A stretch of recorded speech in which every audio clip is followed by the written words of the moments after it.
Hi, welcome to another Power Blast podcast. There I was. I was about to put off my workout for yet another week. My life was spinning out of control. And you might be thinking, Perry, you totally lost it. Or perhaps it's your job that got too overwhelming. Maybe it's the 1 hour commute and that was starting to wear you down. I'll tell you what, those would have been easier problems to overcome. See, I struggled with weight gain and depression after I lost my wife in a car accident. And now I had all of the responsibility along with taking care of our 4 dogs, 2 cats. We had a parrot, also ran a German Shepherd rescue.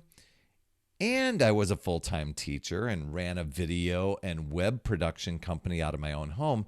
So exercise, it became what was once my therapy. I kept putting it off simply because no time, no motivation, no energy. I'll tell you what, our limiting beliefs, they're constantly looking for a reason to justify our fears, worries, doubts, and excuses. I needed to take control. So I chose to see the possibilities, look at the obstacles, and start navigating around them. And in this episode, I'm going to share with you how I overcame my exercise excuses. Stay tuned.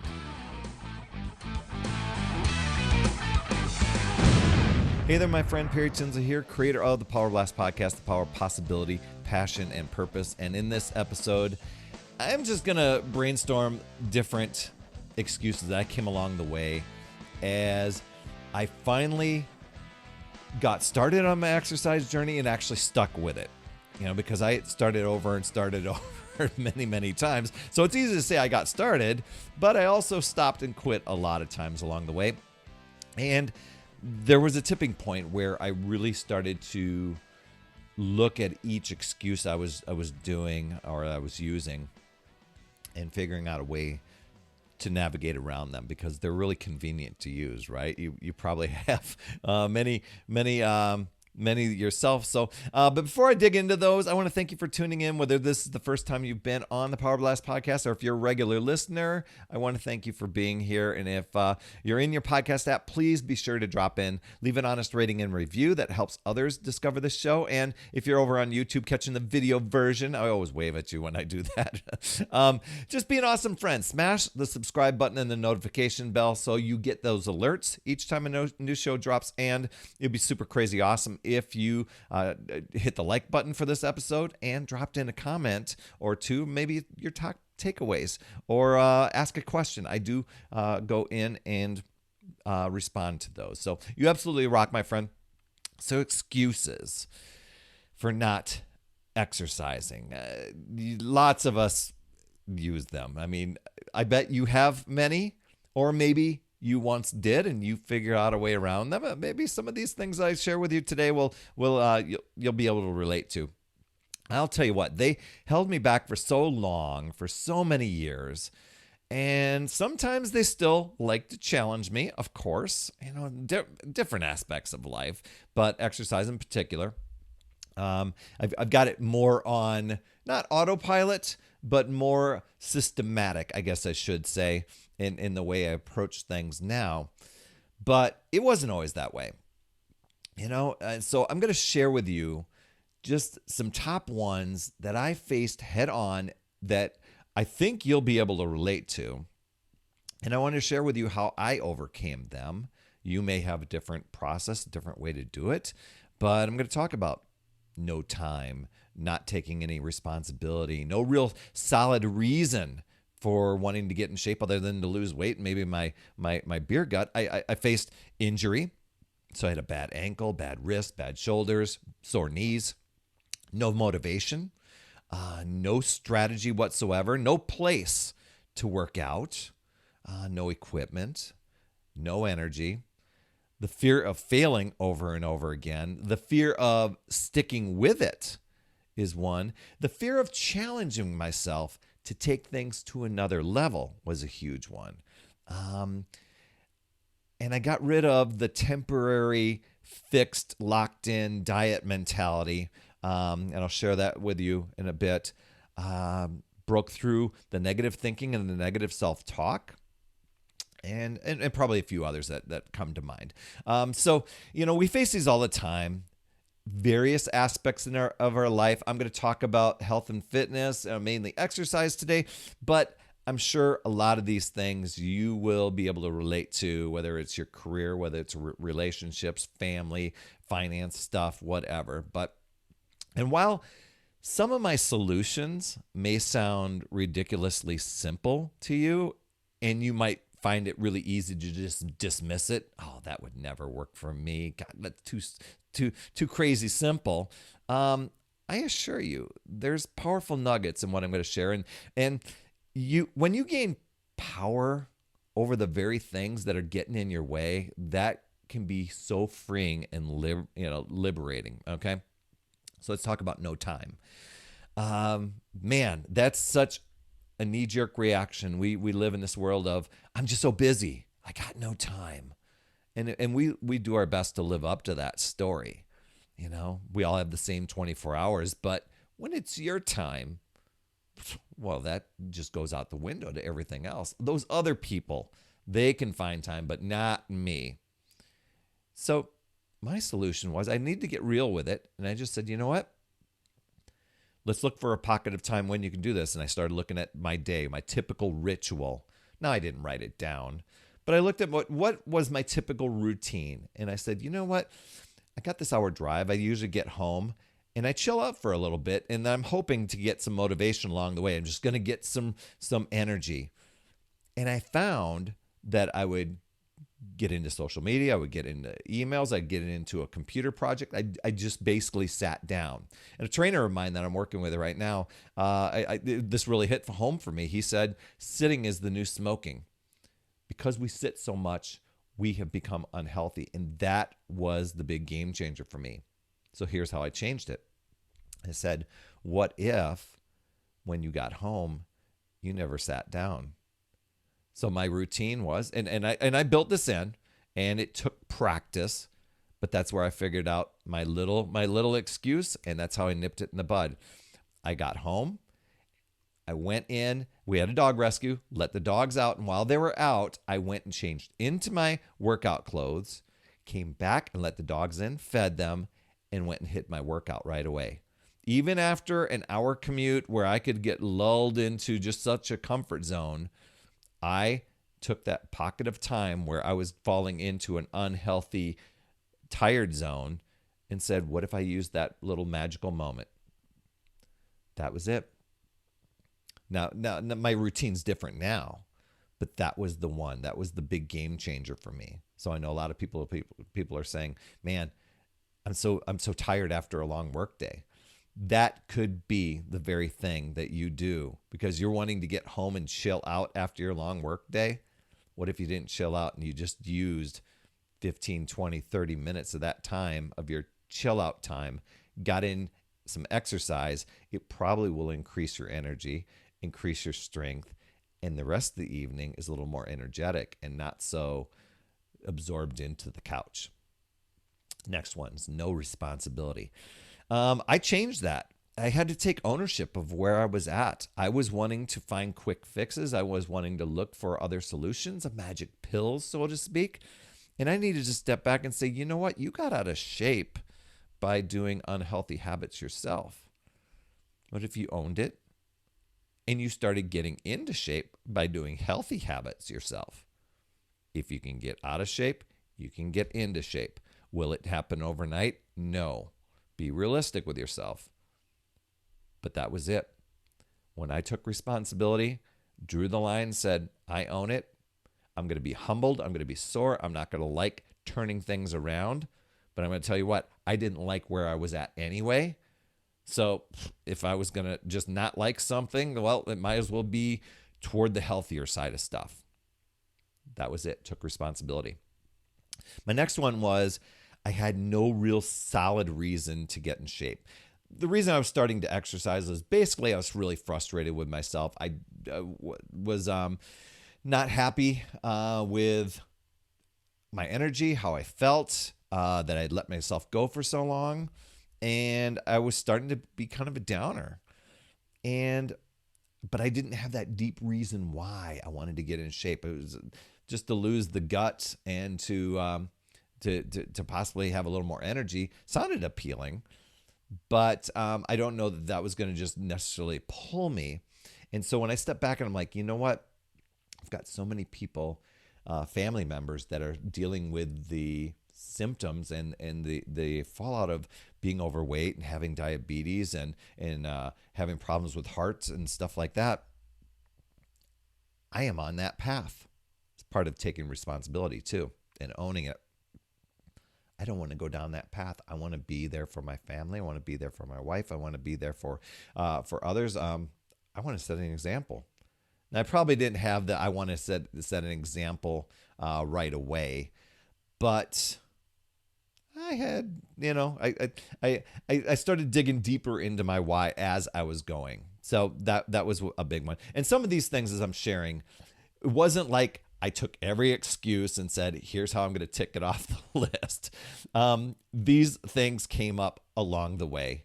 And as I was creating this podcast, I'm like, you know what? These are the things I want to talk about. So that's what I did. Next one. I had an injury. I had just decided I was going to get in shape. Maybe, I'm going to start this coming week or whatever. And I was taking a bunch of things down to the basement and rolled my ankle on a dog bone that was left on the stairs from one of the dogs. Super, I was like, that would have been the perfect excuse to say that you can't do cardio, you can't do lunges, you can't do all these things. And I'm going to tell you what, I couldn't do it full out. So I had to go through the motions on some days, but I needed to show up. I needed to prove to myself that I'm a person who exercises, because if I'm going to let that injury or that little thing take me out of the game, and then I'm not showing up, and then who knows what's going to get in the way. So I worked around my issues. A friend of mine said, you know what, if the bottom half is broken, work the top. Well, I worked harder on the top part, but I did work the bottom. I just had to really watch the impact on my shoulder, on my ankle. But I had sore knees and bad shoulders and all these sort of things that I could whine and complain about. I figured out a way anyway. Another one, no motivation. Simple solution. I took action. Motivation and waiting for that lightning bolt to happen, it's probably not going to happen. Action must come before motivation, not the other way around. So that was the easy way to do it. I was like, well, I'm not motivated today. I'm still showing up. Get it in. And by the time I got going, the motivation kicked in to keep going. But that was it. That was my solution for motivation. Instead of waiting for it, I created it. Next one was no strategy. Just winging it. And I had been winging it for years because I can figure this out. I've seen people exercise in the gym before. There's these curl things and shoulder press things and this bench press thing. Push-ups, okay, if you say so. But I had no strategy. And when I started exercising, I got a fitness plan that literally, there was a trainer that was right on the screen, right on the TV, showed me exactly what to do, how to do the moves, in what sequence, took all of the guesswork out for me. I was like, man, I don't even have to know what to do. I'm getting it done. And eventually I got a mirror so I could see what my form looked like, and what you think you're doing in your head doesn't always match what you're actually doing. So that's the power of video too. But that was it. I found a great plan and a great strategy that helped me stick to it and got me incredible results. I'll drop solutions to you in the show notes for you on that one. Next one was no place to work out. I didn't have a gym. I didn't have a gym to go to, no gym. Well, basically, I decided that the gym wasn't going to be for me. I had a gym membership years prior, always felt guilty every time I saw it ding my credit card, and I never showed up. Because every time I went there, I either felt intimidated or the stuff I wanted to use was always being used. I always had to go at the busiest times of the day. now that I had gotten so out of shape and I was so embarrassed how much I let myself go, there was no way I was going to do that. I had already tried to get things done on my own at home with very limited success. When I tried to wing it and do it on my own, that didn't work at all. And I never stuck with it because there wasn't any results. There was no plan. So I basically used my bedroom or my living room to get in shape and followed that plan that I told you about. The next one kind of ties right into that. It was no equipment. It would be really, I actually I had equipment. I had an elliptical, a really nice one. I had kind of a clunker of it was kind of like a circuit machine where you could do pull downs and leg lifts and all this stuff. But it was kind of a knockoff that it didn't really work efficiently. It was more of a hassle to get things to work. So I avoided that. That was another one of those things that I felt guilty about. And as a matter of fact, I disassembled it so I could make room in my basement for other things. And then I felt guilty every time I saw the pile of stuff there. Eventually had given it away. But yeah, that was it. I mean, I just, the simple things that I used, one resistance band. I actually owned a set of 20-pound dumbbells, but I wasn't in shape enough to use those yet. And I bought myself, because I have a wrist that was aggravating me, I bought myself some push-up bars. Resistance band, push-up bars, body weight. In my bedroom or living room. With a trainer on my screen telling me what to do. That was it. So I'm knocking out excuse after excuse after excuse. Okay, and the next one I came up with, no energy. This is the real one for many people I coach. I had to get real with my food on this one. Now, the energy and stuff like that, I get it. We're stressed out and stuff like that. And that's another thing that I eventually did work on was just not only mindset, but just figuring out a way to calm stress and be able to take that from sapping my energy. But food was a big part of it. Really, feeling sluggish, didn't feel like putting in the effort, having to go and either grab coffee or caffeine of some sort to quickly get these energy bursts, but then have a crash later. And the crashes would always seem like, oh my gosh, that 3 o'clock lull, the sluggishness was fueling, if that can actually happen from sluggishness, it gave me a reason to be lazy and to just go and sit at my computer and dig into other projects that were, not as physically taxing.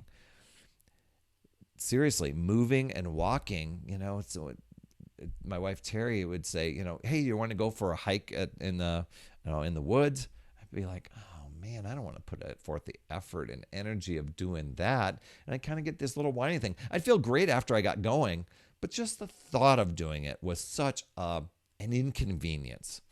So I needed to figure out that, and food was a big part of it. How I started to fuel my body. I know food can really make a big difference for the body, but a lot of us, we put in sugar, we put in salt, we put in things that we call them comfort foods, but they really don't make us comfortable. When you think about it. Next one I had to overcome. And I did an entire podcast on this last week. So episode 761, you can jump back to if you want this one. It was the fear of failing over and over. I needed to just get accountable, check in, and start tracking this stuff. My simple tracking system was putting an X on the calendar each day I showed up. And that was super motivating as I saw the X's start to add up. Okay. That was it. Another one was fear of sticking with it, because you can get going on it, but then there's always this little voice in the back of your head. It's like, yeah, but when are you really all of a sudden just going to get lax and go back to unhealthy habits or have a binge of a weekend or go on vacation or just get off track? And then it's so hard to get back on that it seems impossible to get back, and you feel like you lost the results and you don't have the strength. When's that going to happen? I had to silence that voice. The next one, I remember was huge. I started going on this program, and I got about 45 days in, and at that point, there you're supposed to take it up another level. And I'm like, man, this beginning part was so hard for me, and I'm just starting to get into it where I can do the stuff with confidence. And here I'm having to face taking it up a level. I was scared. I didn't want to step out of my comfort zone. And so I had to really get out of my own way, step into that next one and say, let's try it out. Let's go for it and see where it's at. We could always go dial it back, but if you don't take the step forward, you'll never know. You'll never grow.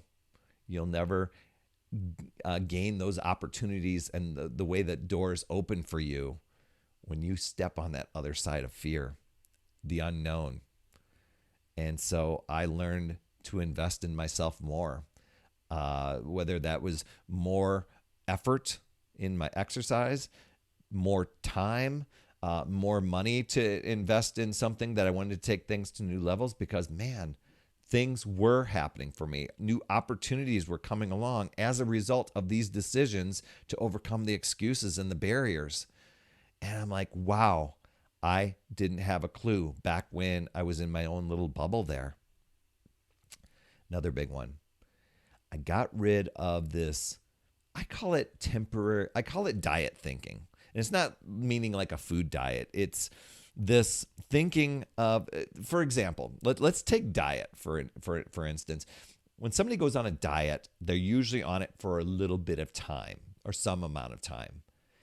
And most of the time, as they're getting the results and they're going through this, they're having the thinking, I can't wait until this is done. I'm excited to see the results, but I really can't wait till this is over with so I can go back to some things that I once did.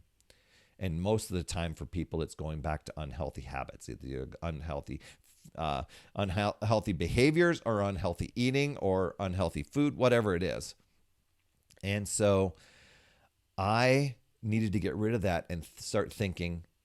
And this is where I started. I got to a point where I'm like, okay, I arrived. I got results. I went back to old ways. I was looking at, okay, now I'm in maintenance mode. I can bring back some of those old unhealthy habits, and just not to totally give up, but just to, and I noticed the weight started to come back on, clothing started to get tighter, and I'm like, this is a lifestyle thing. I began thinking lifestyle. I began thinking, what's next? When I would get toward the end, because most of the things that I'm doing have a little bit of a shelf life to them as far as the amount of time. So if I'm following a fitness routine, maybe it's 6 weeks, maybe it's 3 months. As I'm getting toward the end of that plan, I'm going, what's my next plan? Where am I going to take things next? I am not going to coast. I just tried coasting and it wasn't working. My next obstacle, and this is a big one for you, negative thinking and negative self-talk. How do you get rid of those things when we are in our head all of the time? I don't know how many thoughts we have a day, but a lot of times we're on our own case about so many things and having to make so many decisions and coming up with so many what ifs. And this is where the limiting beliefs come in. And your limiting beliefs are like, how can I justify this worry or this fear or whatever to get us out of this? Because the brain wants to protect us. Here's how I did it. Personal development books that can empower you, fuel you, lift you up, make you smarter, give you better skills, take you to a whole new level and a whole new mindset. I did those on reading, and I did that through audiobooks. I had an hour commute each day, so lots of drive time university there. I invested in podcasts, not invested as far as money, but downloaded podcasts, absorbed them. I created empowering rituals for myself, gave myself a vision with possibility, passion, purpose, not fear, worry, what if, doomsday. I flipped that around. And the other thing I did was when I first started, I was kind of a closet exerciser. Not that I worked out in the closet, but I was behind closed doors. I didn't share my story. Now, you'd never know that now because you see my story everywhere if you're on social. But I wasn't sharing much. I was like keeping it all to myself. Just let me do my own thing, mind my own business, keep it on the down low. I need to do this because I don't want other people knowing, giving me input, giving me feedback, giving me bad advice. I need to figure this out. That's where I was. I changed that. I realized, Perry, you just went through a lot of struggles and you overcame them. I bet you there's a lot of other people that have struggles and need to overcome them. You need to share this. So my goal began to create this podcast, create a blog, create social, to help people shortcut their journey so they didn't have to go through the same struggle. They go through the same struggles, but it didn't take them as long. Helping people get results. I created challenges and I create boot camps at least twice a month. Love to help people get results. Especially, it's not even always the physical results. A lot of it is mindset results and life results and things that being in shape or being healthy allows you to do other things in your life and allows you to become those things. And I encourage you, if you want to be part of my next one, just go over to putyourselffirst.com/bootcamp. I'll pop that in the show notes and pop it in the lower third here too. Putyourselffirst.com/bootcamp to get into my next one, because a lot of us, we are going through many seasons of life. Time seems to, it appears to be going faster and faster, and we keep adding on to our plate and getting busier and busier. And we need to put ourselves first. We need to break through these excuses and limiting beliefs so that we can have more in life and feel more in life and not feel so compressed and filled with worry, doubts, and fears. Okay? Most of us have a boatload of excuses and that we just, a lot of times we can't wait to use because they serve us. They serve us and protect us in a certain way. But you can't let them keep you from moving forward toward your goals. Assuming that your goals are indeed something that you're wanting to reach, of course. Just know you always have a choice. Choose to let ourselves off the hook and let the excuses win, or we can choose to reframe those situations and look at the possibility and the options and learn and grow and progress. Setting small goals to help build your confidence and then build upon those. What's next? What's next? What's next? Challenging yourself with new goals. So if you're feeling halted, begin to explore all the possible outcomes. Be rational about it. Keep moving forward slowly, steadily. And your wins over your excuses are going to add up more and more as you overcome them. So I'd love to hear your top takeaway from today. Drop me a line on social or send me an email, Perry@putyourselffirst.com. You can reach out to me with any questions you might have about food, fitness, even more ideas to help achieve your health goals. I love helping people overcome the obstacles and barriers that often get in the way of our health and fitness goals. A lot of times that ends up in the old between the ears mindset stuff, right? And if you'd like more motivation, support, tips, and strategies, then head over and join my Upside Down Fitness community. We flip it upside down because we work on a lot of the mindset stuff.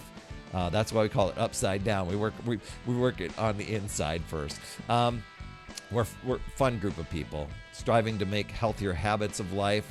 And I do 52 weeks of free coaching in there. I promise you'll absolutely love it. You just head over to upsidedownfit.com. All the details are there. That's all I have for this week. Thanks so much for tuning in. I appreciate that. And if you found this valuable, please share with somebody. Also, subscribe, leave an honest rating and review in your podcast app to help others discover this show. And if you're over on YouTube, catching the video version of this, please hit the subscribe button and that notification bell so you get an alert each time a new show drops. You absolutely rock, my friend. That's all I have for this week. And as always, remember, it's never too late. We'll see you next week.